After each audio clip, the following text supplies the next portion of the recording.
Okay, what is going on, everybody? Welcome back to Afterlife Apologetics. Our deepest apologies for being but a little bit behind schedule. Both Steve and I just had a lot of life stuff. I had strep throat, and then my daughter had to go to the hospital, and then he was out of town. So it's just life, life just kind of gets in the way of these things. But we want to stay committed to you guys, get back to this, and get moving on glove and move to the next part of this series, which is the L, the unconditional love.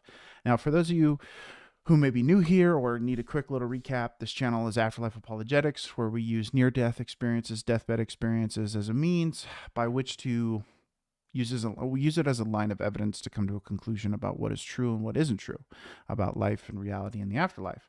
And so our aim here is to help educate you guys both on the reliability of the research for all of these experiences, but also to kind of look at, okay, now that we have established this phenomenon of near-death and deathbed experiences, what kind of conclusions can we begin to draw off of that information? And so the series Glove is dedicated to helping everybody have a little bit of an easier tool by which to think about some of the more impactful aspects of these experiences. We started with G, which was a God-focused experience, and so we went over that in the last episode. Today, we're moving into unconditional love.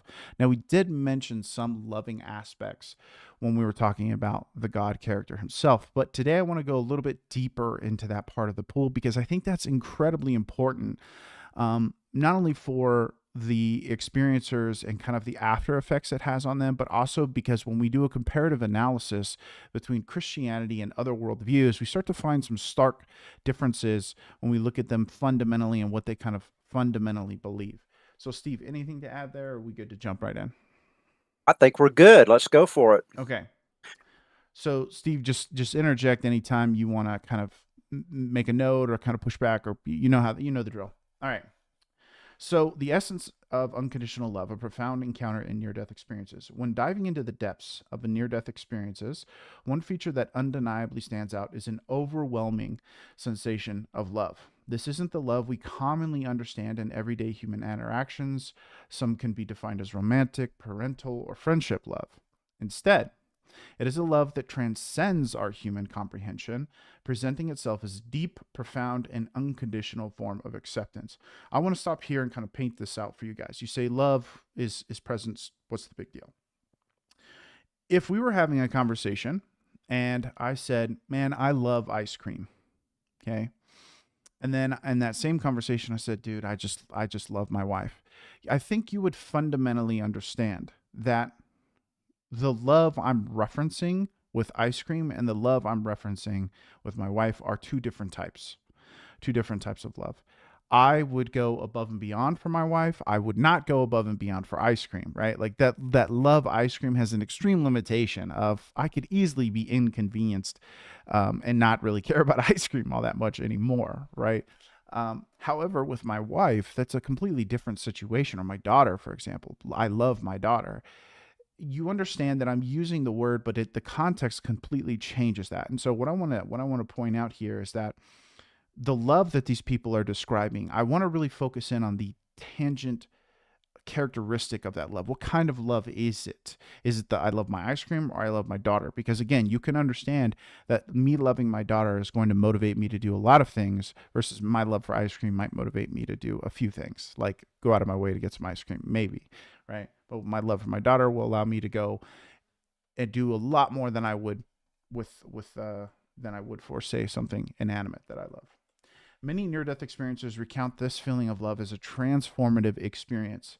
Some describe it as being bathed in a tangible light of love.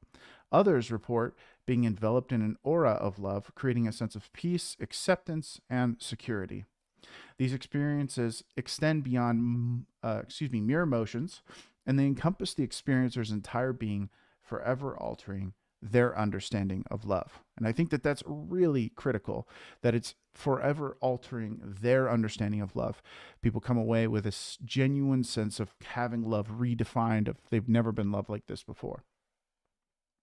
The transformative nature of this love is often experienced during the life review phase of NDEs. Here, individuals report revisiting their actions and choices through a lens of profound, all-encompassing love. Remarkably, many recount that they felt an even greater intensity of love when reviewing their most challenging or even regretful moments. This unconditional acceptance of every facet of our lives, including their mistakes and shortcomings, fundamentally changes their outlook on love and its role in their lives. Moreover, this unconditional love does not merely apply to the experiencer, but also extends to all beings. People recount understanding that this universal love is not selective, nor does it discriminate. It pervades everything and everyone, dissolving any barriers of division and creating a sense of interconnectedness. This divine love also carries a transformative power. Those who felt it often returned with an increased capacity for empathy and compassion, a heightened sense of purpose, and a more profound appreciation for life itself. This newfound perspective is consistent across cultures and ages, pointing to the universality of this experience. Finally, and when I say universality, Steve, you understand, I mean, like, I'm more so referencing the experience being uniform throughout time, not necessarily it's a universal love that, you know what I mean. I'm not like adventing Gotcha. a pluralism. Finally, an essential characteristic of this love is its indelible nature. Many experiencers assert that this sense of love does not fade with time, unlike other memories or feelings. Instead, it leaves a lifelong imprint on them, often leading to significant changes in their values, priorities, and behaviors. In conclusion, the love-driven characteristic of NDEs is a profound, transformative, and everlasting experience that exceeds our human understanding of love. The consistency of this feature in NDEs around the globe points towards a universal truth about the nature of love, providing a fascinating glimpse into the ultimate reality that awaits beyond the threshold of death. So that's kind of my just general overview of the love characteristic itself, kind of its effect. And notably, I think one of the most important things about it is that it's indelible, in that when people encounter it, they understand it to be different than anything they've ever felt before, which when a human goes through a new experience, and even after the fact, and they've had time to have processing it, right? They've had time to process this experience, and they still define it as something different. I think that kind of hits a similar ringing bell, that it's like, okay, this is this divine love that's different than romantic love or these other types of love that we may encounter on this side of eternity. And so within that, I think it starts to ask the question of, well, what worldview can properly handle the idea of this different, transcendent, all-encompassing love? And I think that that's kind of what that whole piece is designed to do, is set up this question of, okay, love seems to be really, really, really important. Now, how do we make sense of that? Like, what worldview can start to handle that? And so that's where we would kind of transition into a comparative analysis of the worldviews. And so what I did was, I thought that it would be really cool to have, fair warning here, I use the AI research assistant for this. And Steve, I'm interested to get your take on it. And what I did was, I thought, okay, Christianity can fairly be defined by Jesus's comment to love the Lord your God with all your heart, soul, and mind, and to love your neighbor as yourself. I think right there in the center of Christianity, you have this kind of clearly defined mission statement, if you would. Would you agree that that's a pretty succinct statement of Christianity? Yes, and I think it's pretty amazing that Jesus would say there are some things that are more important than others. And he was asked that question, what's the most important commandment? And then he just comes out and says, okay, here they are. It's kind of like, if you miss out on everything else about this Christian life, here's what you can't miss: love, uh, you know, love others, love God, love people. That's supreme. Well, And in another place, he says, by this you will prove you are my disciples, for your love for for one one another. another. So over and over, love is just put way up there, that if you miss everything else, I don't care how much you sacrifice, what you do with your life, all these great things you may do for the world or whatever. But if you're not doing it out of a motive of love, according to 1 Corinthians 13, you're nothing. It's not just that, oh, you accomplished a lot, but you just kind of missed out on this one thing. That's the main thing, And which is central to this worldview that we're talking about of Christianity and what Jesus presented. and Steve, also within this love, right? We're referring to a Christian idea of love is that loving someone is wanting what is best for them, even if it comes at your own personal sacrifice. I think modern day versions of love are affirming people's decisions and what they want to do, and that's not what love is. For example, to say that I love you and then find out you have a debilitating drug addiction that is ruining your life. I can love you, but I don't love the drug addiction. And so I'm trying to steer you away from that decision because I care most about your well being. And so therefore it doesn't mean I'm affirming your decisions. It just means that I love you and I want what's best for you. True. So there are a lot of specifics as to how we should interact with certain people, or whether we allow them in leadership in a church, for example. We may not allow someone to be a leader in the church if the person has been disgusting in the community or in his relationships or Sure. whatever. But we are required to love them no matter what. And I'll Right. just quote from Jesus in Luke 6. Mm-hmm. But I tell you, hear me, love your enemies, do good to those who hate you, bless those who curse you, pray for those who mistreat you. I mean, this is very radical what Jesus is saying, because the religious people at his time, their worldview was more, okay, well, yeah, I'll love the fellow believers and people that are nice. But to go beyond and say you've got to love your enemies, and then why do we do this? Why are we supposed to do this? Because if you do this, your reward will be great. You'll be sons of the Most High, because he is kind to the ungrateful and wicked. Okay, the ungrateful and wicked, how does he treat them? With love. He loves them. So this is something that's based on the character of God. God is love. And then we're supposed to take this and live it out for others. And I think from what you read from your manuscript, what you described, that well describes what we're seeing in these decades of near death experience research. Yeah, and so what I did was all that context to kind of set up the foundation for this next part, which is I said, okay, cool. We're gonna go ahead and take that statement from Jesus, and then I asked AI if it could produce me statements of the other faiths that are just as succinct and kind of in their nature as that statement from Jesus, and you'll be interested to hear what it came up with, I'm sure. Sure. Okay, let's see what AI came up with. Okay, I'm so working with it as well, seeing how accurate I think it is in different situations. what it came up with for Buddhism was seek enlightenment through inner peace, mindfulness, and compassion for all beings. Good. And there are a lot of Buddhist texts that talk about love, but it seems like the central main thing is what you just said. We're seeking Enlightenment. Mm-hmm. enlightenment. Okay, go Okay. ahead. And then Hinduism, live a life of duty, dharma, truth, and devotion to God while recognizing the divine in all things. Okay. Islam, submit to Allah with complete faith and demonstrate compassion and justice towards others. Mhm. Judaism, live in covenant with God, following his laws and striving for justice and kindness in the world. Sikhism, remember God always, work honestly, and treat everyone as equals, sharing with those in need. Taoism, follow the natural way of the universe, embracing simplicity, spontaneity, and harmony with nature.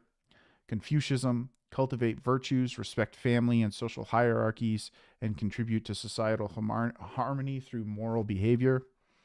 And then Shinto, honor the spirits of nature and ancestors and support the community's harmony and prosperity. Those are just like hitting some of the major ones. Obviously, we could go way into the weeds, but Mhm. again, we're looking at these different maps of reality, which is what is ideally what a religion is giving us, is this map of reality and how things work. And so that is pretty much all the major world religions that I just read off there. And then compare that with Christianity's love the Lord your God with all your heart, soul, and mind, and love your neighbor as yourself. It seems to me that just Occam's razoring it, right? The most simplistic solution is just to say, well, obviously the statement from Christianity, which again would be considered the fundamental description of it, would make the most sense in terms of explaining this unconditional transcendent love being that's on the other side of this, that would be what this God being is super interested in, is us loving him and loving others. Yes, and I would say, to clarify, again, we're not saying that other religions do not teach love, even the agape love of Christianity, which is entirely selfless. But it does seem like it's more central in Christianity than in other religions and worldviews, where it is the main thing, it's stated as the main thing if you Yeah. miss nothing else. And that's, to me, the way we see it in a near death experience. They get to the other side and they're just astounded by this selfless love of a being who's fully aware of all your mistakes, but he's a forgiving God who loves people in spite of themselves. Yeah, and notably the worldviews that are putting a high emphasis on justice. Again, you have to look at some of these small details. Like when I was going through my life review, I felt like God loved me the most, even when I was at my moments of faltering, because he was loving me enough to say, hey, we could have done better there, and want what's best for me, right? And so I think it's like when you start to kind of look at the actual content of love in the near death experiences themselves, it really starts to challenge the God of these other religious worldviews and kind of how they're centered, with exception to Judaism. Because again, I think that, Jesus, when he makes the statement, what's the most important commandment, he is referencing the Old Testament. Okay. And so True, now, true. granted, I think that the Old Testament and the New Testament are two sides of the same coin, in that I think that God is consistent throughout, but I do think that God is showing one system in the Old Testament and then a new system in the New Testament. And that's kind of like more of a theological conversation.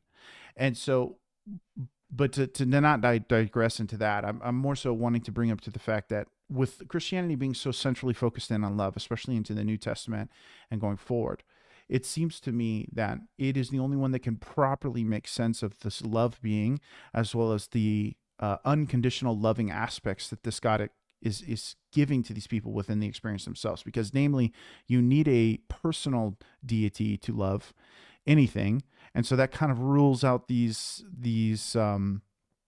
Theistic, Yeah, these kind of like deistic perspectives. pantheistic, or Yeah, yeah. it kind of rules all of those out, and then it kind of leaves a few on the table, and then from there it's like, okay, well, what religion emphasizes loving people around you and then allowing that love itself to be a transformative experience for both yourself and that person? In that, you love your enemy, and it's like you kind of, kill them with kindness, as it were. That it's like eventually your kindness will be what transforms them in the world around you. And I just think that, like, when you look at that aspect of it, of near death experiences, and how often that aspect seems to be just so clear, and also notably distressing experiences, and how absent that part of a distressing experience is, a sense of loneliness and abandonment, right?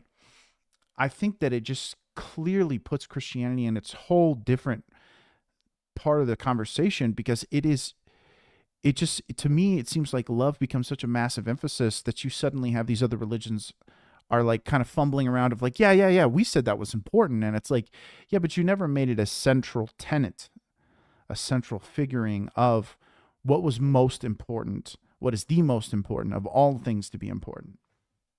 And I'd back off and say I do teach world religions, as I've mentioned.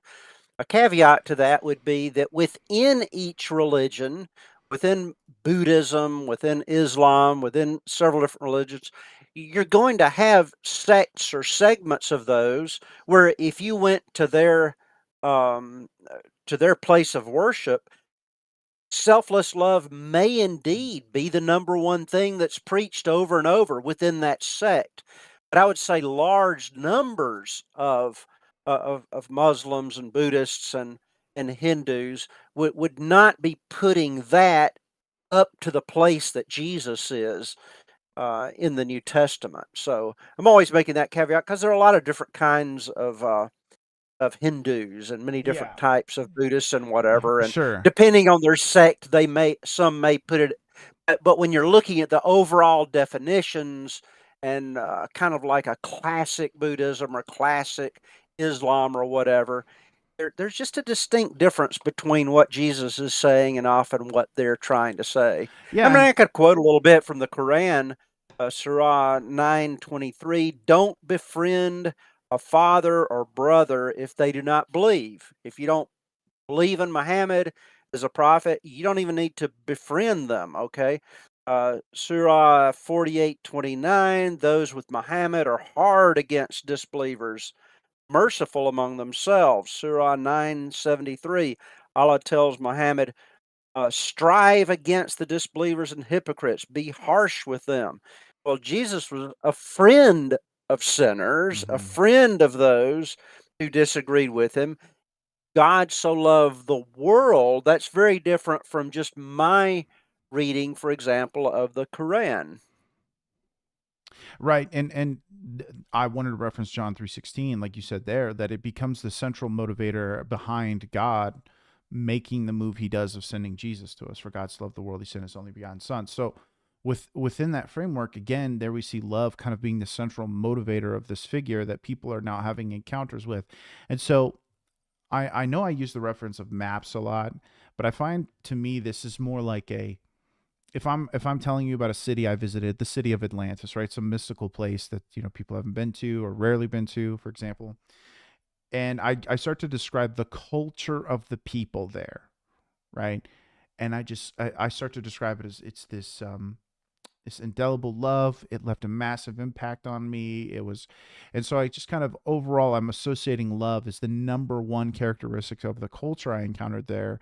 Then it's like when you look at these other worldviews, I don't think that they provide a sufficient level of explanation as to why that would be such a central piece. Like, why wouldn't, enlightenment or, um, truth or justice, right? That's a really interesting one to me, especially with justice and compassion. It's like, how do you weigh those out, right? Because sometimes justice requires that compassion be set to the side, and that's kind of the old classic objection to Christianity, which is, if God can be so loving, how can he sacrifice his own son? Like, why couldn't God just forgive all the sins? And again, I think that it's like you need love even in that scenario to make sense of it, because it's like God loved us enough to say, I can have mercy and I can have justice, and this is how I'll have them both. But it's because he's so loving that it makes sense of that solution, versus in these other views, especially with Islam, it does seem like the God of Islam is very concerned with dealing with non-believers in a very hostile fashion, and also being just in his justice, like the way that he distributes his justice into the world. Like, and so Steve, don't you feel that? I guess, like, for me, the more I talk about it, the more I'm just kind of like, again, it's that descriptions of the culture. But for you, Steve, like, do you think that there's any other worldviews that could properly hold this life shaping love, this life changing love, and do it comfortably? Do you think there's any others that could potentially do that? Well, I think there are those within each religion that do teach this, because there are just many facets of different religions. So you could have people within Islam, within Buddhism, that are teaching selfless love as the most important thing. That's fine. I'm just saying, if you're looking at a classic example of those coming from the scriptures themselves, and when you see the general definitions of Buddhism and Hinduism and Islam, different ones, you're not seeing it put up there like it is in Christianity. And the way love is put out there is often very different. For example, let's say you're a Marxist. Let's get outside of religion, start talking about worldviews. But you're a Marxist. Your big concern is you may be very much concerned for the poor and underprivileged of your society. But your whole focus is, let's get this society to the point where the the the the, the workers are not being trod upon, by the people that are above them. Mm. We need to flip over society and let the workers be in charge. Well, in order to do that, in order to get to what they feel like would be a very loving outcome, you may have to murder a lot of people along the way in order to get there. And so love is not a part necessarily of getting to that state. Now, there may be individual Marxists who teach love and combine it with Christianity or other religions, Hmm. and speak of it. But I'm just saying, Marxism, as written about by Marx and all, it's the economic situation that needs to be changed. And if you have to sacrifice some lives in order to do that, if you've got to prominent revolutions in order to make these things happen, that's okay. That's not okay with Jesus. Just Hmm. violence is not a good way to make those things happen. And if you're not loving people along the way, you've missed the whole thing. Well, and Steve, to your point, I'm curious when I'm evaluating these worldviews, I'm trying to look at them from, like you said, the classic perspective of this is where it's at. Because the reason I'm really interested in that and not so much these individual kind of evolutions of them is because Christianity has had such a profound impact on the whole world that, I mean, there's a lot of books. My most favorite is Tom Holland Dominion, that I think you could make the argument that maybe even tracking down some of these originating points of, oh yeah, shortly after Christianity reaches this region, suddenly you start to see this kind of hybrid smash up, this fusion of these Christian values with Buddhist values or Hindu values. And suddenly it's like, oh yeah, we've always thought love was important. And it's like, yeah, but you've never thought love was central. And I think that that's a big difference with Christianity is, let's look at it like this. Okay, I'm gonna, forgive me, but I'm about to use a food reference. So let's look at it like this. Okay, you go to a restaurant and it's a steakhouse, right? You go there for steak, all right, and you want that steak because that's what they do. That's their central focus. That's what they're good for. That's what they're known for. Then you go to the Golden Corral down the street, and there's a huge buffet. And sure, they have steaks in that buffet, but you wouldn't call it a steakhouse. You wouldn't say Golden Corral's known for its steaks either. You would say, yeah, that's something else that they have, but it's not a focus for them. Versus at the steakhouse, it is a focus for them. And so it's like, if love is the steak, then Christianity is the steakhouse. That's what I'm trying to say here. While some of the other religions might have been more like a Golden Corral, of like, yeah, a little bit of this, a little bit of that. And I think that human beings can intuitively kind of detect some of these aspects and how important they are because there is a utilitarian aspect to loving society and having compassion. You can argue for those. I genuinely think you could. But ultimately, you don't have a place to ground the transcendent principle of love unless you have a loving deity on the other side of it. Yes, I think in general I'd agree with you there. I think there's a stark difference between a religion that has as its center love. This is what it's all about. And again, we're not saying that Christians have always abided by No, that, no, no, or no, even definitely most not. of I'm us not. do. We're still Not saying all that. working on that, and some have done horribly, and they've justified things. We're just saying, okay, but if you go back to the core, if you go back to classic Christianity as preached by Jesus and his followers, wow, love is just supreme. Yeah. Love is just supreme. It is all over it. And I think that's what shocks people when they go to the other side.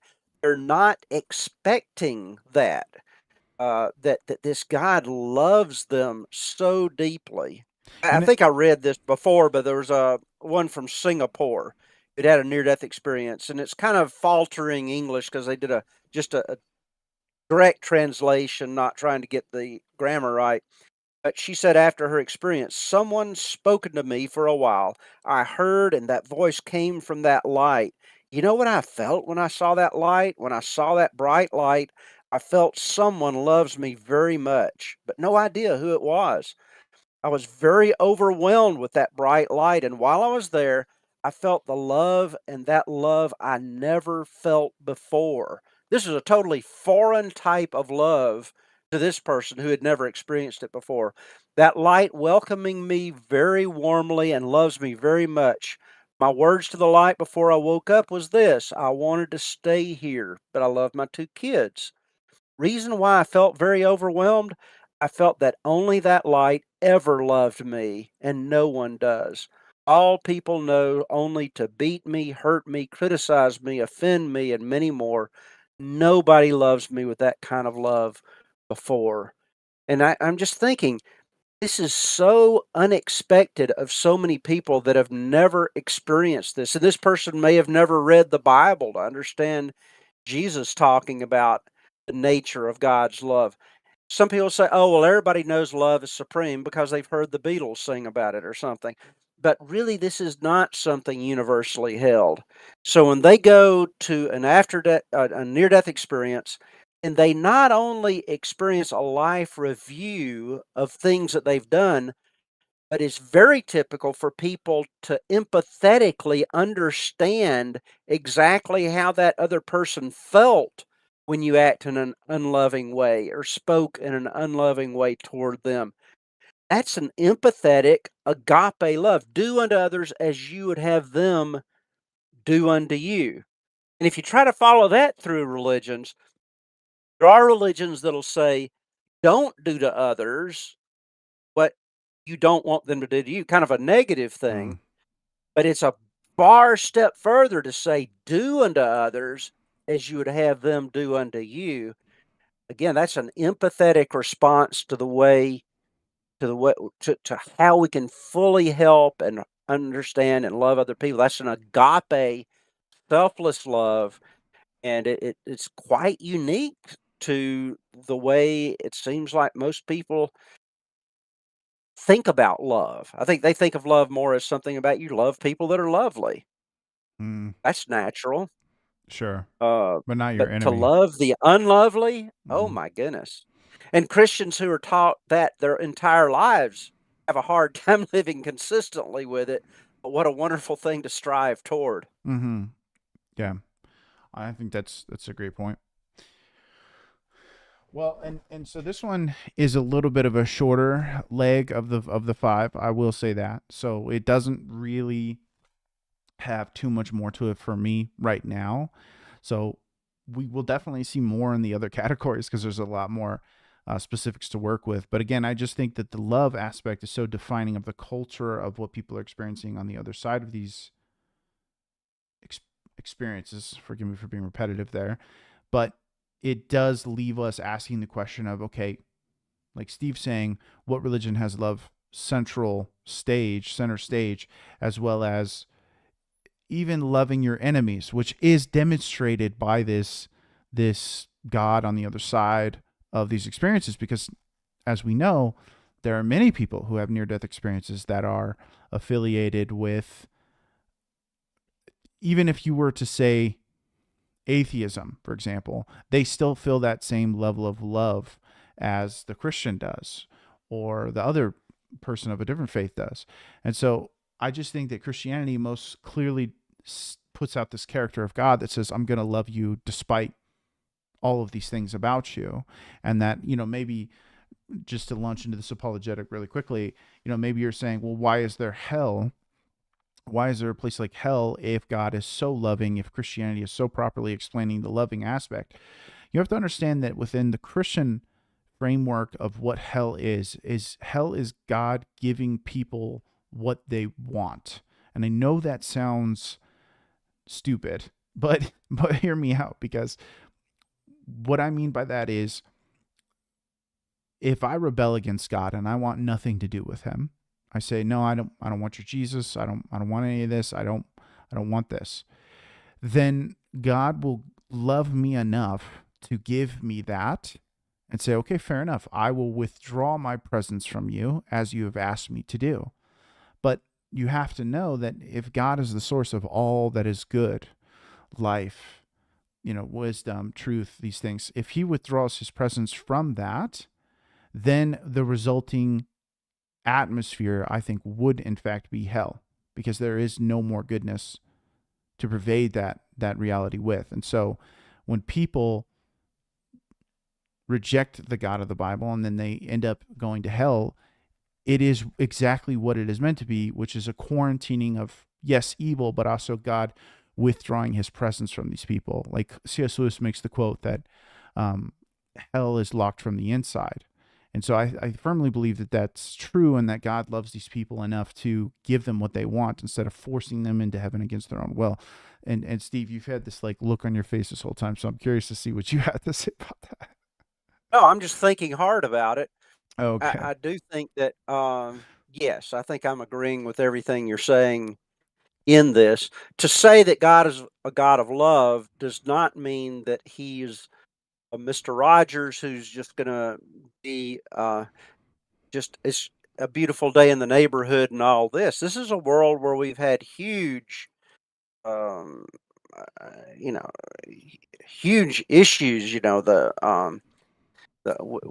With killing and with murder and children getting sick, and we have all these things. Well, the Bible is very consistent that that is a part of the world that we live in. And that God is a God who does um, that that that He is very serious about sin, and that in the end there will be consequences with that sin. So it's not saying that there's some kind of universalism. And I think some Christians, I don't understand why, but when somebody has a near death experience, they think, well, if God's really consistent with the God of the Bible, then God ought to be judging them up there. But that's before. This is before your final death.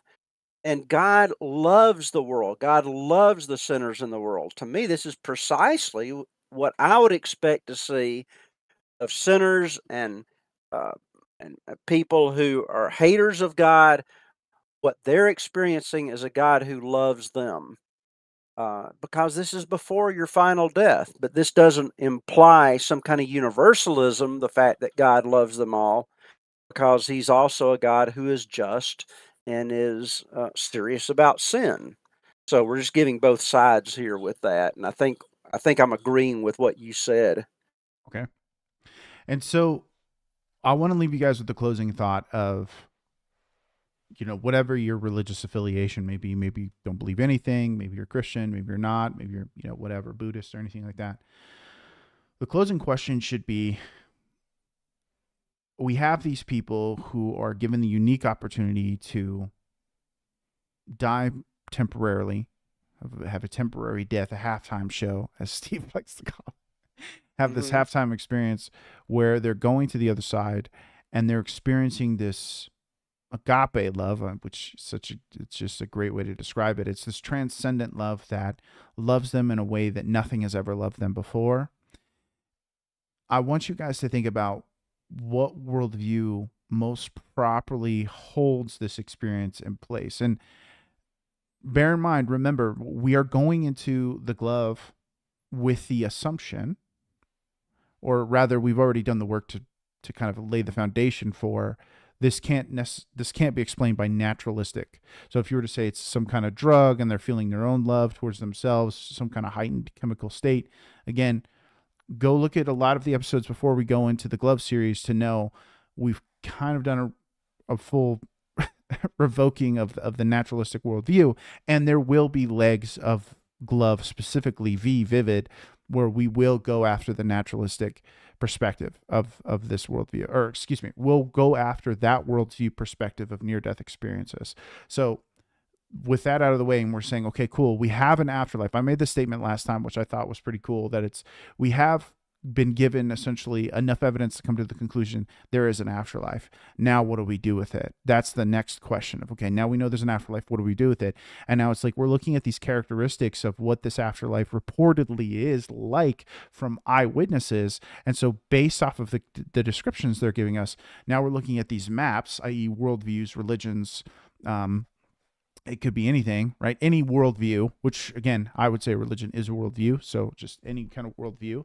We're looking at the maps of these worldviews to then say, okay, which of these properly explains a God-focused near-death experience and now an unconditional loving experience that leaves a transcendent, deeply transforming type of love? What worldview, what map seems to have those characteristics on it? And I would argue we're already starting to narrow down to just a few maps of what can properly explain the G and the L. Very good. Very good point. Thank you so much. This glove analogy is wonderful helping us to, no pun intended here, but getting a handle or a hand Get in. on what are these Yeah. differences that we need to look at. And I'll just say that in so many near-death researchers, they're very reluctant to go here. So you're not going to hear this discussed a lot. They want to kind of stay back for anything that Sure. from anything that may offend certain groups of people. And our we're not trying to offend anybody. We're just saying we're after truth. What can we learn about the truth through near-death experiences? And which worldviews are the best fit for that. So I think this glove analogy is just wonderful for that. Awesome.